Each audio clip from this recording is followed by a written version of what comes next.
सिराई movie review.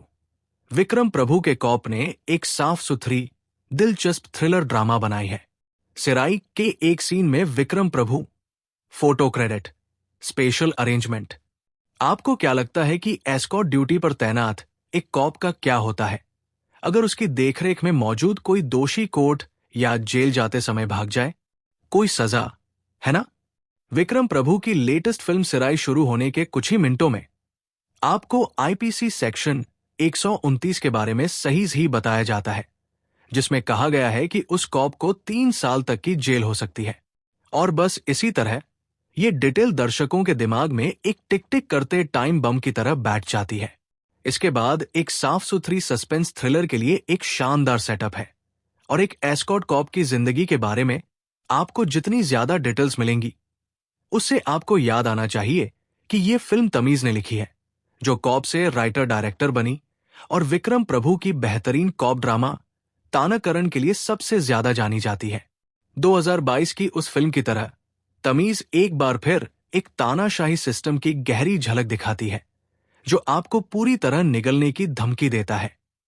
ये एक colonial machine है जहां हेड कांस्टेबल कथिरावन, विक्रम जैसे ईमानदार पुलिस वाले और अब्दुल रऊफ, एल.के. अक्षय कुमार जैसा आरोपी सिर्फ डिस्पोजेबल दांत है।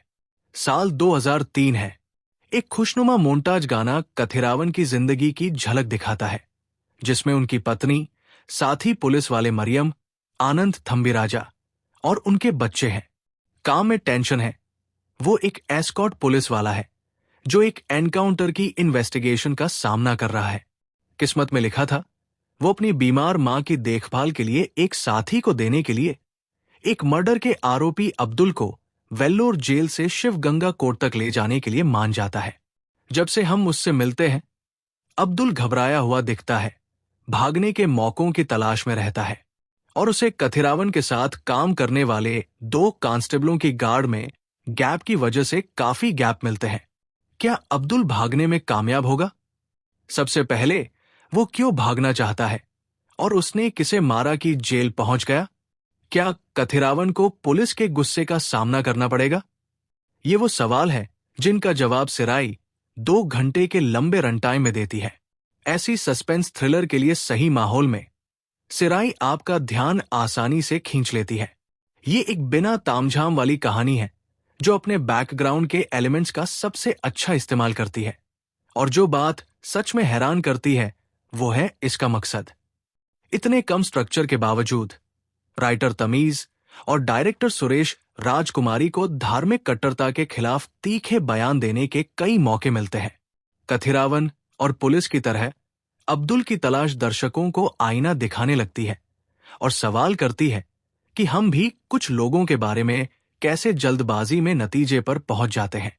तानाकरण के एक सीन में एम.एस. भास्कर का कैरेक्टर एक कहानी सुनाता है कि उस पुलिस ट्रेनिंग एकेडमी में एक गार्ड एक खास पेड़ के पास क्यों खड़ा होता है।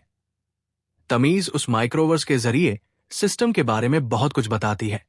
ये एक ऐसी क्वालिटी है जो हम सिराई में भी देखते हैं।